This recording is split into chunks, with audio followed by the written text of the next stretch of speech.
So Tracy McGrady added to the Spurs roster as the playoffs are near, but the bigger question for Tim Legler is the Spurs as a team. This is a team that's had trouble on the road recently. They're going to settle for the second seed coming into the playoffs. Their main stars are banged up.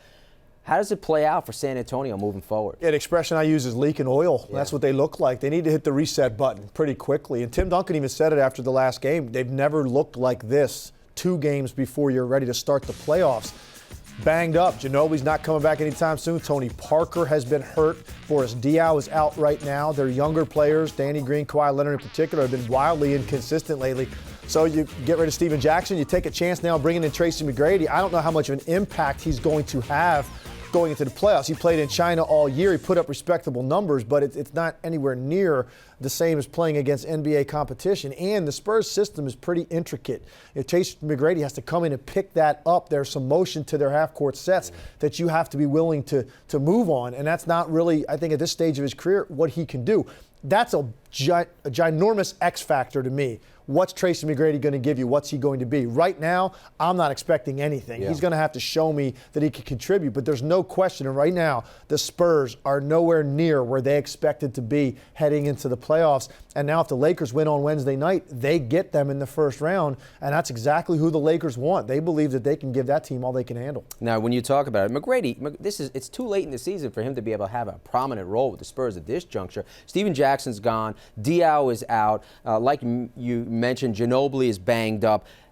I would imagine, as you pointed out, the young guys have to take their game up a notch. Yeah. Can they at this juncture? Well, Kawhi Leonard has been good most of the year, and the reason they got rid of Steven Jackson was because he started to complain verbally about his role with the team, because as Kawhi Leonard started to emerge, Steven Jackson took more of a back seat. Steven Jackson didn't think that's where he deserved to be. Maybe Tracy McGrady, since he wasn't on the team all year, can handle that role a little bit better and give you some spot minutes, or maybe he gives you, even a couple of quarters in the playoffs where he can do something offensively.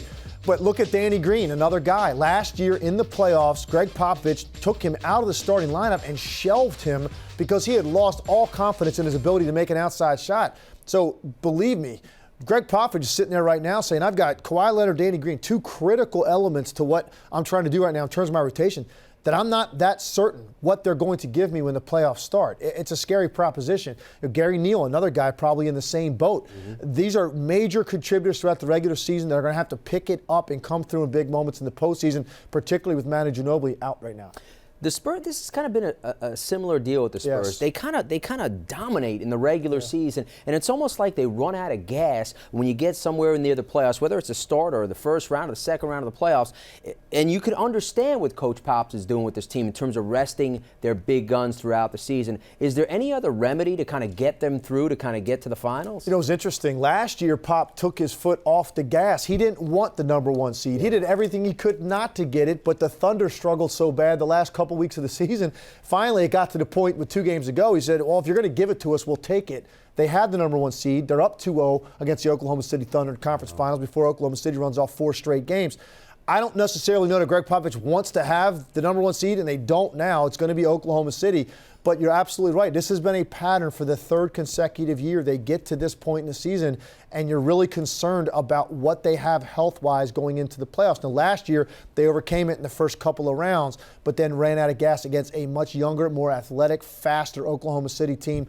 In this particular case, I think the Lakers are going to win Wednesday, and they will get them in the first round. It's going to be a different type of series, will not be as fast-paced. Lakers feel like their front line with Pau Gasol and Dwight Howard can really do some damage against the San Antonio Spurs. And if Steve Nash comes back and can run that offense and give you anything there, I think that actually could be a pretty long series. And who would have thought that? I thought the Lakers had no shot 2 weeks ago making the playoffs. That's an amazing thought, really, when you think about it. With Kobe going out, you thought, this is it. The Lakers are done. Well, Dwight Howard's motivated optimism. Now. Dwight Howard is playing like a guy that cares about basketball, because all of a sudden he's a lot more important. He's the guy. He ever since going back to probably age 12, the first basketball team he ever played on that meant anything, he's been the focal point prior to the first 3 months in Los Angeles this year. It was a major adjustment. He didn't handle it well. He pouted. He lost his energy to offensive rebound because he didn't feel included in the offense. right now he's feeling good about himself. And I think he wants to take this challenge and show people I am still the top big man in the game. And even without Kobe Bryant, he believes they can beat San Antonio. From the Spurs standpoint, we'll see if Tracy McGrady is the player that can help them get out of the rut they've been in recently. You can read more about this story right here on ESPN.com. For Tim Legler, I'm Jim Basquez.